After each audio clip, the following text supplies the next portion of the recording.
നമസ്കാരം. ശുക്രാചാര്യൻ്റെ ശാപത്താൽ യയാതിക്ക് യൗവനം നഷ്ടപ്പെട്ടു. മക്കളാരെങ്കിലും യൗവനം ദാനം ചെയ്താൽ യയാതിക്ക് യൗവനം തിരികെ ലഭിക്കുമെന്നും ശുക്രാചാര്യൻ അറിയിച്ചു. മക്കളെ ഓരോരുത്തരായി വിളിച്ച് യൗവനം ദാനം ചെയ്യാൻ ആവശ്യപ്പെട്ടെങ്കിലും പുരു മാത്രമാണ് അതിന് തയ്യാറായത്. അങ്ങനെ യയാതി വീണ്ടും രാജ്യം ഭരിച്ചു. അച്ഛൻ്റെ ജരാനരകൾ ഏറ്റുവാങ്ങി പകരം വാർദ്ധക്യം സ്വീകരിച്ച പുരുവിനെ പോലെയായി നമ്മുടെ നാട്ടിലെ SFIക്കാരുടെയും DYFIക്കാരുടെയും ഒക്കെ അവസ്ഥ. യൗവനം കടം വാങ്ങി യയാതി വിജയനിത സകല യുവ വിപ്ലവകാരികളെയും അകാല വാർദ്ധക്യത്തിലേക്ക് തള്ളിവിട്ടിരിക്കുന്നു.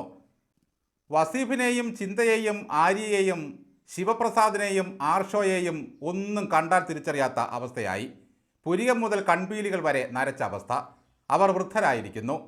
അന്തം അരുൺകുമാറിൻ്റെ അവസ്ഥയാണ് ഭയാനകം.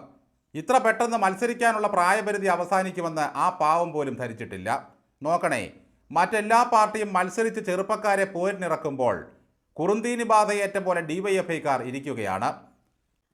മരുന്ന് കഞ്ഞിക്ക് പോലും പാർട്ടിക്ക് ഒരൊറ്റ ഒരെണ്ണത്തിനെയും ആവശ്യം വന്നില്ല. മട്ടന്നൂരിൽ സനോജ് കയറിപ്പറ്റിയത് മാത്രമാണ് ആശ്വാസം. പിണറായി വിജയൻ ആയുസ്സും യുവത്വവും ദാനം നൽകിയ യുവജനങ്ങൾ ചിതലുകയറിയ തലച്ചോറുമായി കഴിഞ്ഞുകൂടുന്നു. എന്തുകൊണ്ടാണ് പാർട്ടി ജിമുക്കിയിലും വാഴക്കുലയിലും ഡോക്ടറേറ്റുള്ള ചിന്തയെ കളത്തിലിറക്കാതിരുന്നത്? ചിന്തയുടെ കൊല്ലത്തെ സൂക്തങ്ങൾ കേട്ടതോടെ ജനം ഞെട്ടിപ്പോയി. വീണ ജോർജ് പറഞ്ഞ കഴുത്തുളുക്ക് കഥ കേട്ടപാടെ ചിന്തയുടെ നേതൃത്വത്തിൽ തെറിപ്പാട്ടുമായി DYFI സംഘം പ്രകടനം തുടങ്ങി.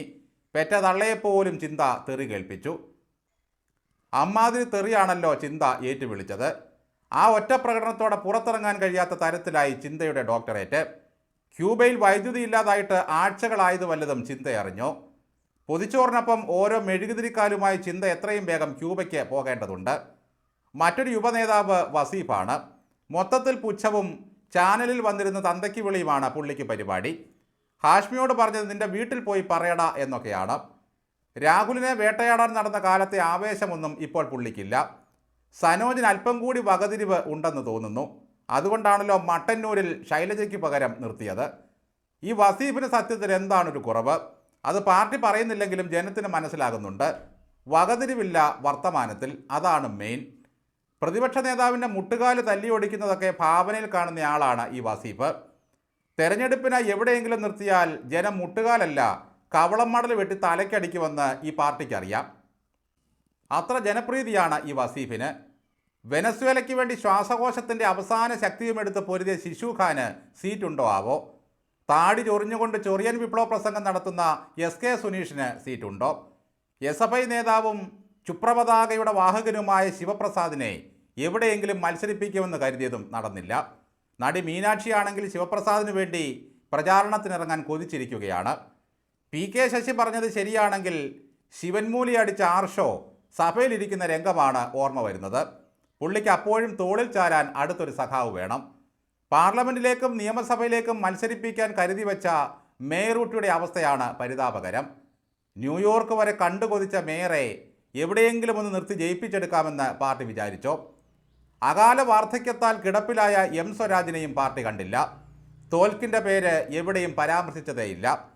ഗോവിന്ദൻ പ്രായമായപ്പോൾ പദവി ഭാര്യയെ ഏൽപ്പിച്ച പോലെ ഈ ചെറുപ്പക്കാർക്ക് വേണ്ടി വാദിക്കാൻ പാർട്ടിയിൽ ഒറ്റയാളും ഇല്ലാതെ പോയല്ലോ.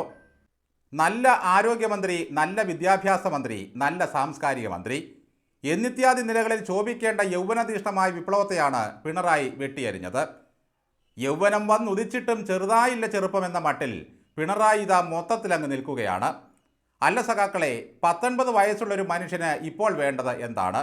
പരിപൂർണ വിശ്രമം. കുടുംബത്തോടൊപ്പം കഴിയേണ്ട പ്രായമാണ്.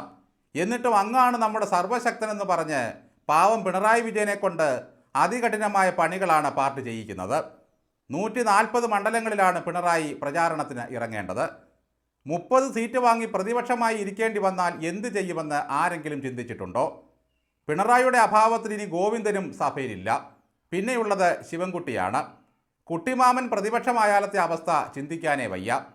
അന്ന് കൊരങ്ങനെപ്പോലെ ചാടി ഡെസ്കിൽ നിന്നും വീണപ്പോൾ അടിയന്തര ചികിത്സയും കൃത്രിമ ശ്വാസവും നൽകി രക്ഷപ്പെടുത്തി. ഇനി അങ്ങനെ വന്നാൽ പൊടി പോലുമില്ല കണ്ടുപിടിക്കാൻ എന്ന അവസ്ഥയാകും. സ്വരാജും ശിവപ്രസാദും ചിന്തയും സഭയിലുണ്ടെങ്കിൽ എന്താകും അവസ്ഥ? തോൽക്കിൻ്റെ ഒറ്റ സബ്മിഷൻ മതി സഭാതലം വിറകൊള്ളാൻ. ചിന്തയുടെ ഒറ്റ തെറിവചനം മതി സഭാമന്ദിരത്തിലെ ആനകൾ പിണ്ടമിടാൻ.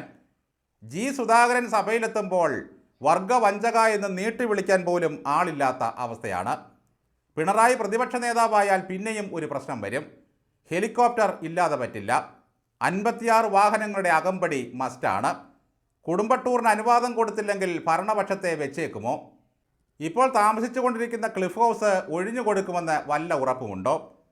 സർവശക്തനെ ഒരു അശുവായി കാണാൻ ഒരു തരത്തിലും അന്തങ്ങൾക്ക് കഴിയില്ലെന്ന് സാരം. യുവജനതയെ പൊതിച്ചോറ് പൊതിയാൻ വിട്ടിട്ട് പാർട്ടി സ്വന്തക്കാർക്കെല്ലാം സീറ്റ് കൊടുത്തു. ഇന്നലെ വരെ സകലരും സാറേ സാറേ എന്ന് വിളിച്ച് ആദരിച്ച് മണ്ടക്കിരുത്തിയിരുന്ന ഷംസീറിൻ്റെ അവസ്ഥ എത്ര ശോചനീയവും സഹതാപാർഹവുമാണ്.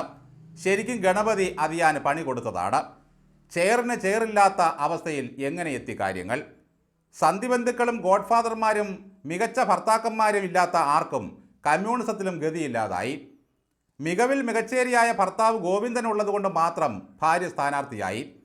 ജഗതല പ്രതാപനായ അമ്മാശനുള്ളതിനാൽ റിയാസിന് സീറ്റ് കിട്ടി. ഇപ്പോഴേ ബേപ്പൂർ സുൽത്താനായിട്ടാണ് പുള്ളി നടക്കുന്നത്. അശ്ലീല രാഘവൻ്റെ പിടിപാട് കാരണം ഭാര്യയ്ക്ക് വീണ്ടും സീറ്റ് കിട്ടി. ഷംസീറിന് വേണ്ടി ശുപാർശ ചെയ്യാൻ ആരുമില്ലാത്ത അവസ്ഥ. എല്ലാ കാലത്തും ഷംസീറിനായി പൊരുതിയ പി ജയരാജനും മിണ്ടാട്ടമില്ല. ധർമ്മടത്ത് അവതരിച്ച പിണറായി വിജയൻ കൈ പാതി പൊക്കി റോഡ് ഷോ നടത്തുമ്പോൾ ഭാര്യ കമലച്ചേച്ചിയും പിന്നിൽ നിൽക്കുന്നുണ്ട്.